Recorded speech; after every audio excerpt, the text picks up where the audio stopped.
Hello दोस्तों, कैसे हैं आप सब। मैं कपिल शर्मा आपके अपने चैनल स्टडी विद कपिल में आपका स्वागत करता हूं। दोस्तों, रोजाना की तरह हम GK and GS practice set number 38 लेकर आया हूं। दोस्तों, यह प्रैक्टिस सेट आपके सभी परीक्षाओं में दोस्तों महत्वपूर्ण सिद्ध होगा। आइए देखते हैं क्वेश्चन नंबर 1। क्वेश्चन नंबर 1 है कि विजयनगर साम्राज्य की स्थापना किस वर्ष हुई। विजयनगर साम्राज्य की स्थापना किस वर्ष हुई दोस्तों।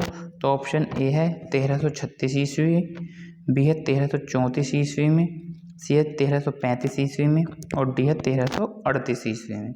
अगर हम बात करते हैं दोस्तों विजयनगर साम्राज्य की, तो ये इसकी स्थापना किस वर्ष हुई थी दोस्तों। तो ऑप्शन ए बिल्कुल सही हो जाएगा, 1336 ईस्वी में इसकी स्थापना हुई थी।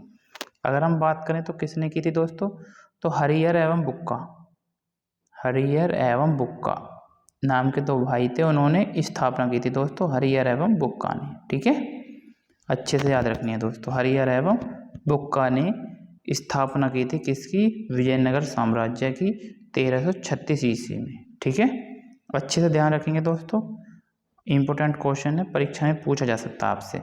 आगे चलते हैं क्वेश्चन नंबर 2 कि अंतर्राष्ट्रीय नृत्य दिवस कब मनाया जाता है। देखिए दोस्तों, नृत्य और दिवस से संबंधित आपसे क्वेश्चन जरूर पूछा जाता है एक न एक दोस्तों, तो इसलिए अच्छे से ध्यान रखेंगे। और आजकल एसएससी इसी प्रकार के नए नए दिवस पूछ रहा है, क्योंकि पुराने तो मोस्टली सबको याद रहते हैं दोस्तों, तो इस प्रकार के दिवस कम याद रहते हैं, तो इसलिए आप इस प्रकार के दिवस भी याद रखेंगे दोस्तों। अंतर्राष्ट्रीय नृत्य दिवस कब मनाया जाता है। Option A 8 April, option B 16 April, option C 29 April और ऑप्शन डी है 30 अप्रैल। तो कब मनाया जाता है दोस्तों अंतर्राष्ट्रीय नृत्य दिवस, तो ये मनाया जाता है 29 अप्रैल। कब मनाया जाता है दोस्तों, 29 अप्रैल को अंतर्राष्ट्रीय नृत्य दिवस मनाया जाता है दोस्तों। ठीक है, आगे चलते हैं क्वेश्चन नंबर 3 पर कि एक ग्रह की अपने कक्ष में सूर्य से अधिकतम दूरी को क्या कहा जाता है। मतलब सूर्य से जो ग्रह अधिकतम दूर पर होता है तो क्या कहा जाता है दोस्तों उस स्थिति को। तो पेरिजी कहा जाता है, अपसौर कहा जाता है, उपसौर कहा जाता है, अपोजी कहा जाता है दोस्तों। तो क्या हो जाएगा इसका सही आंसर दोस्तों, अपसौर। क्या हो जाएगा दोस्तों, अपसौर कहा जाता है। जब अधिकतम दूरी होती है तो क्या कहा जाता है, अपसौर कहा जाता है। ठीक है, और उपसौर कब कहा जाता है दोस्तों, जब न्यूनतम दूरी होती है। क्या, न्यूनतम दूरी।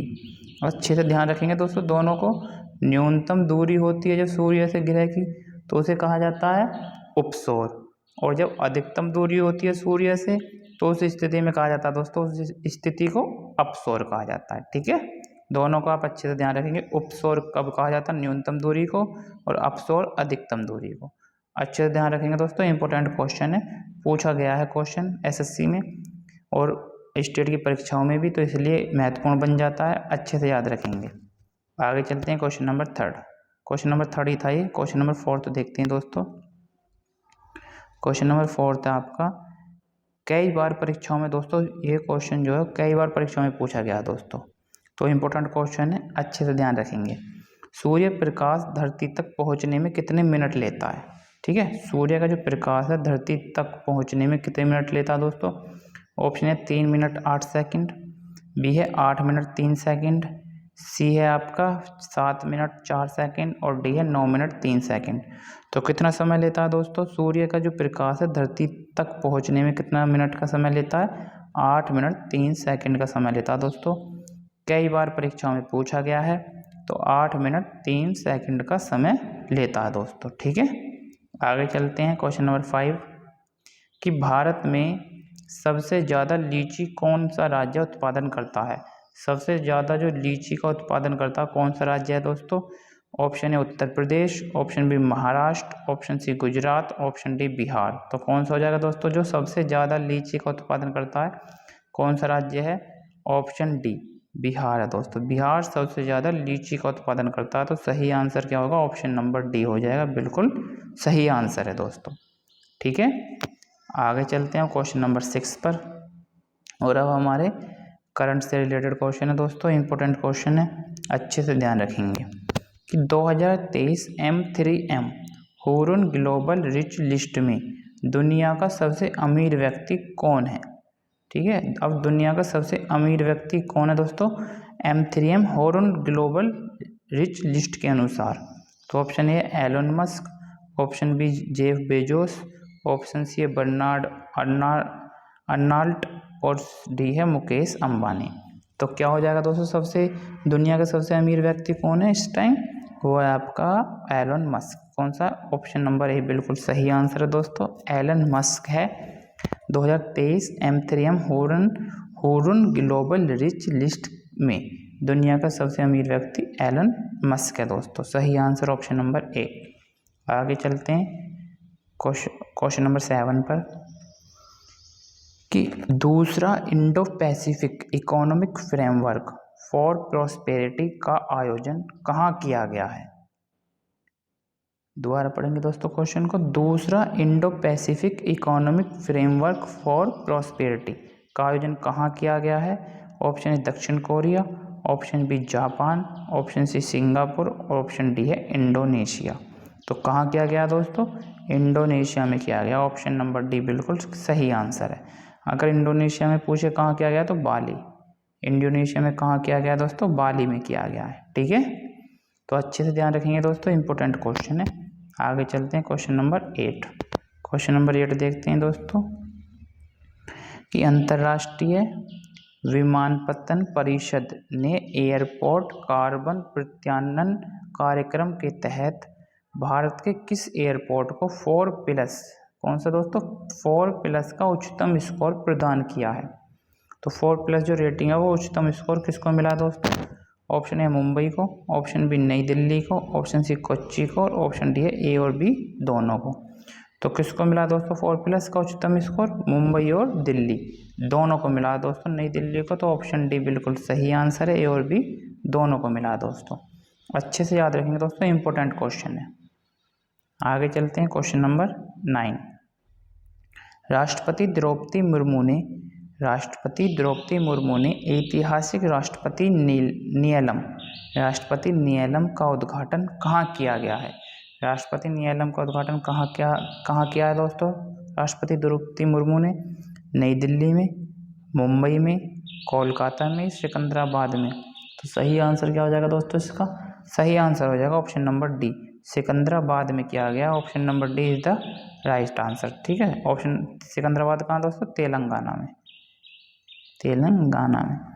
अच्छा, आपको पता होगा दोस्तों आसानी से। ठीक है, तो राष्ट्रपति द्रौपदी मुर्मू ने ऐतिहासिक राष्ट्रपति नियलम का उद्घाटन कहाँ किया गया है? तो सिकंदराबाद किया गया दोस्तों। Option number D is the right answer. ठीक है, आगे चलते हैं क्वेश्चन नंबर 10। क्वेश्चन नंबर 10 देखेंगे दोस्तों।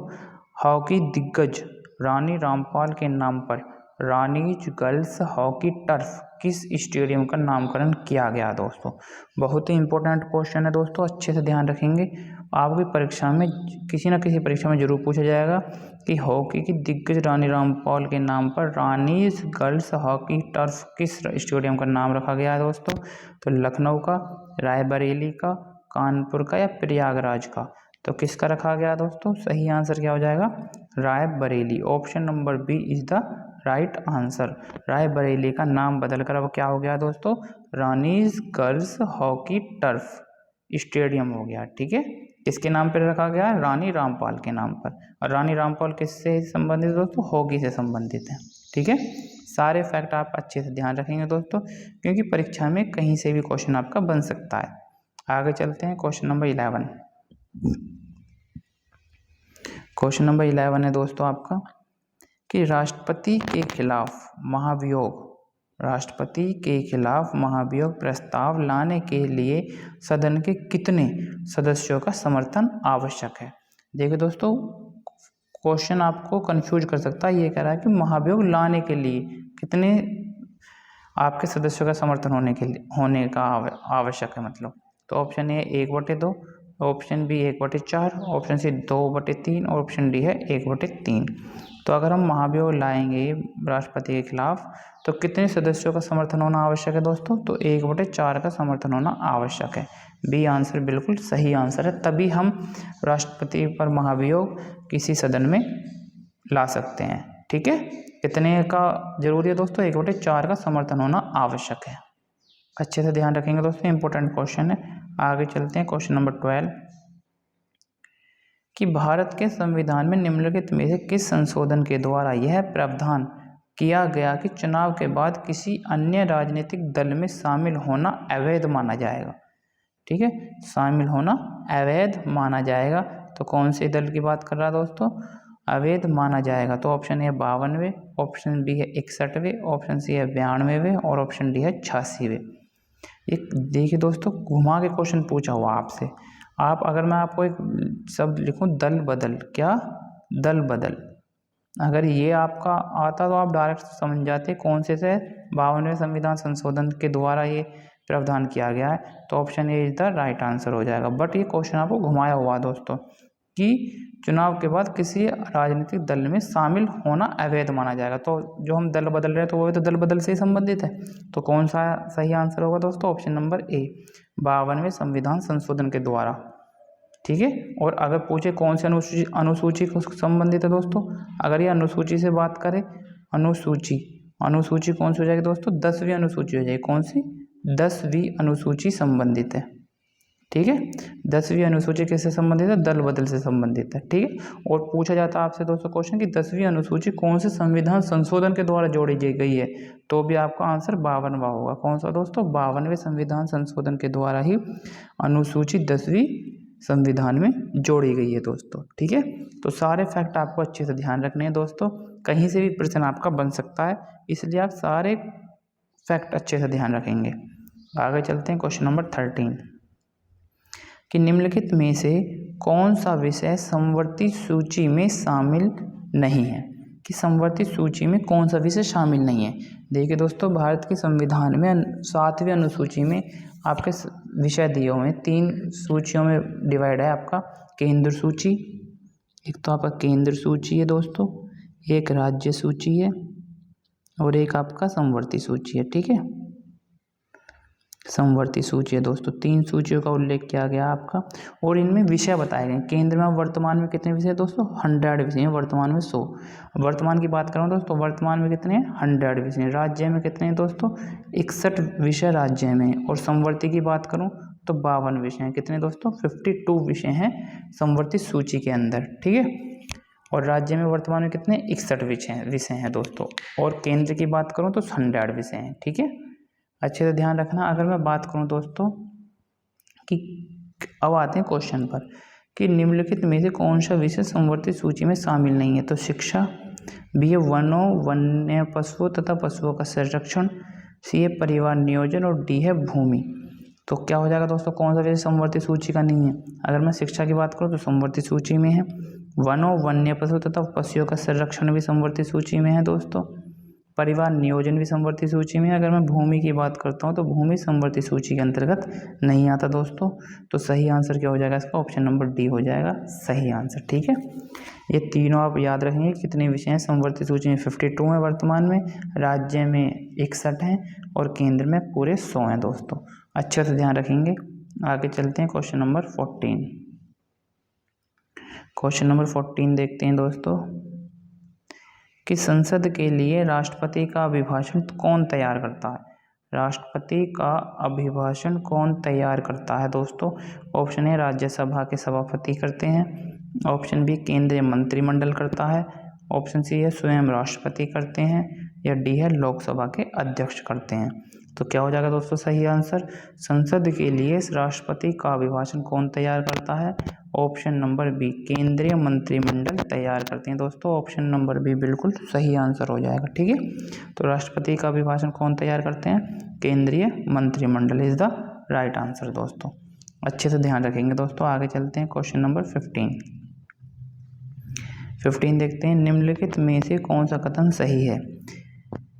धन विधेयक लोकसभा में प्रस्तुत होता है, बी है धन विधेयक लोकसभा में प्रस्तुत नहीं किया जा सकता दोस्तों, ऑप्शन सी है धन विधेयक संसद के किसी भी सदन में प्रस्तुत किया जा सकता है, और ऑप्शन डी है धन विधेयक राज्यसभा में प्रस्तुत होता है।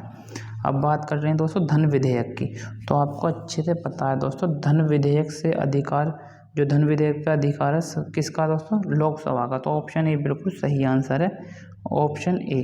प्रस्तुत कौन करता है दोस्तों, धन विधेयक लोकसभा ही प्रस्तुत कर सकती है। ठीक है, तो तीनों ऑप्शन जो है गलत हो जाएंगे। तो अगर मैं बात करूँ धन विधेयक में अनुच्छेद की, तो कौन से अनुच्छेद के अंतर्गत बताया गया दोस्तों ये, तो अनुच्छेद 110 के अंतर्गत बताया गया धन विधेयक की परिभाषा अनुच्छेद 110 के अंतर्गत बताई गई है। और कौन प्रस्तुत करता है दोस्तों से, लोकसभा ही प्रस्तुत करता है। ठीक है, ध्यान रखेंगे अच्छे से।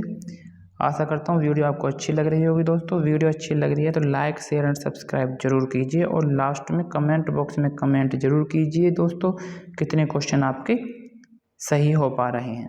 ठीक है, आगे चलते हैं दोस्तों। क्वेश्चन नंबर 16 कि महात्मा गांधी का सर्वप्रथम महात्मा किसने कहा था, मतलब महात्मा गांधी को सर्वप्रथम महात्मा किसने कहा था दोस्तों।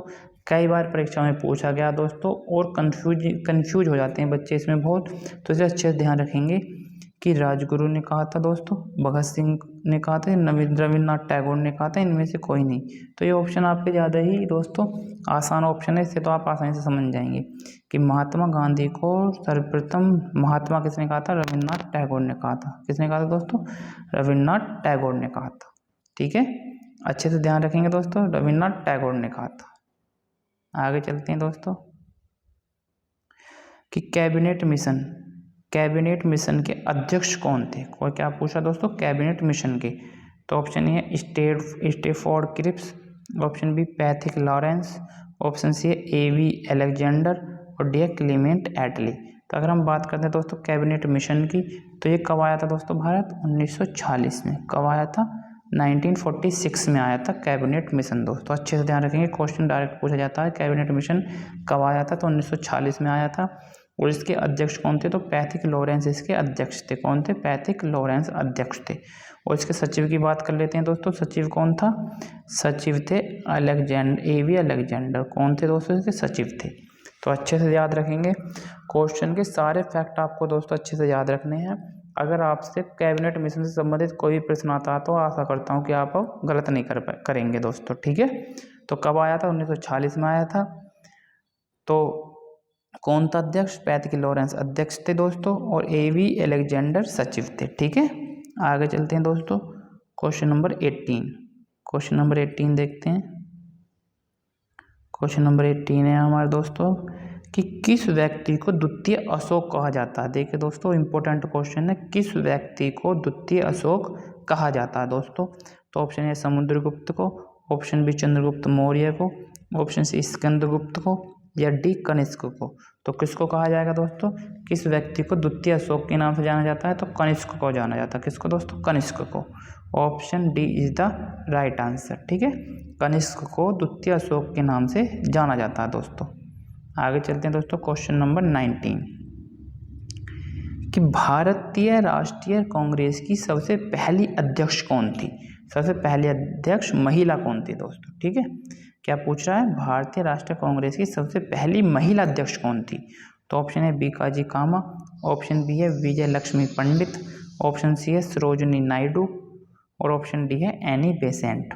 तो अगर हम बात करते हैं दोस्तों भारतीय राष्ट्रीय कांग्रेस की पहली महिला अध्यक्ष कौन थी, तो आंसर हो जाएगा आपका ऑप्शन नंबर डी, पहली महिला अध्यक्ष थी एनी बेसेंट। ठीक है, अच्छे से ध्यान रखेंगे, पहली महिला अध्यक्ष कौन थी दोस्तों, एनी बेसेंट थी। अगर हम बात करते हैं सरोजिनी नायडू की, तो ये पहली दोस्तों भारतीय महिला थी। कौन सी, पहली भारतीय महिला। दोनों में अंतर है दोस्तों, अच्छे से याद रखना आपको, दोनों क्वेश्चन ही इंपॉर्टेंट है, कई बार पूछा जाता है। अगर पूछे आपसे कि भारतीय राष्ट्रीय कांग्रेस की सबसे पहली भारतीय महिला कौन थी, तो सरोजिनी नायडू होगा दोस्तों आंसर। अगर आपसे पूछे कि भारतीय राष्ट्रीय कांग्रेस की सबसे पहली महिला कौन थी, तो फिर आंसर क्या होगा, एनी बेसेंट होगा। ठीक है, तो क्वेश्चन नंबर 19 का आंसर क्या हो जाएगा, डी हो जाएगा, एनी बेसेंट। ठीक है, याद रखेंगे अच्छे से, दोनों को कैसे आपसे क्वेश्चन पूछ सकता है दोस्तों, कैसे भी। ठीक है, अब चलते हैं हम क्वेश्चन नंबर 20 पर, और ये हमारी वीडियो का आज का दोस्तों अंतिम प्रश्न है दोस्तों। ठीक है, देखिए आइए क्वेश्चन नंबर 20, भारत के पहले मुख्य चुनाव आयुक्त कौन थे। भारत के पहले मुख्य चुनाव आयुक्त कौन थे दोस्तों, तो ऑप्शन ए सरदार वल्लभ भाई पटेल थे, ऑप्शन बी है शिवकुमार सेन थे, ऑप्शन सी है अबुल कलाम आज़ाद थे और ऑप्शन डी है बलदेव सिंह थे। ठीक है दोस्तों, अब हम बात कर लेते हैं इन चारों ऑप्शन की, क्योंकि क्वेश्चन आपके एक न एक जरूर पूछा जाता है कि पहले कौन थे, पहले महिला कौन थे या पुरुष कौन थे। तो हम चारों ऑप्शन को देख लेते हैं क्या क्या थे। सबसे पहले देखते हैं दोस्तों सरदार वल्लभ भाई पटेल। ये क्या थे दोस्तों? पहले गृह मंत्री। कौन थे? गृह मंत्री थे सरदार वल्लभ भाई पटेल। ठीक है, पहले गृह मंत्री थे दोस्तों। ये पूछा पहले चुनाव आयुक्त, तो सुकुमार सेन आपका सही आंसर हो जाएगा। B option is the right answer. ठीक है, अब बात करते हैं दोस्तों अबुल कलाम आज़ाद की। तो ये आपके शिक्षा मंत्री थे, पहले शिक्षा मंत्री। ठीक है, शिक्षा मंत्री कौन थे दोस्तों? अबुल कलाम आज़ाद थे। और बात करते हैं हम बलदेव सिंह की। तो ये कौन थे दोस्तों? ये रक्षा मंत्री थे पहले। कौन थे? रक्षा मंत्री थे। ठीक है, अच्छे से याद रखना दोस्तों आपको। अब क्वेश्चन, अब सरदार वल्लभ भाई पटेल कौन थे दोस्तों? पहले गृह मंत्री थे। गृह मंत्री कौन थे? सरदार वल्लभ भाई पटेल थे। अगर आपसे पूछे शिक्षा मंत्री कौन थे पहले, तो अबुल कलाम आज़ाद आंसर हो जाएगा। अगर पूछे पहले रक्षा मंत्री कौन थे भारत के, तो बलदेव सिंह रक्षा मंत्री हो जाएंगे। और क्वेश्चन में जो आपसे पूछा है कि भारत के पहले मुख्य चुनाव आयुक्त कौन थे, तो Sukumar Sen is the right answer दोस्तों। ऑप्शन नंबर बी बिल्कुल सही आंसर हो जाएगा। ठीक है, आशा करता हूँ कि आपको क्वेश्चन और आंसर दोनों अच्छे से समझ में आ गए होंगे दोस्तों। वीडियो कैसी लगी कमेंट बॉक्स में ज़रूर लिखिए।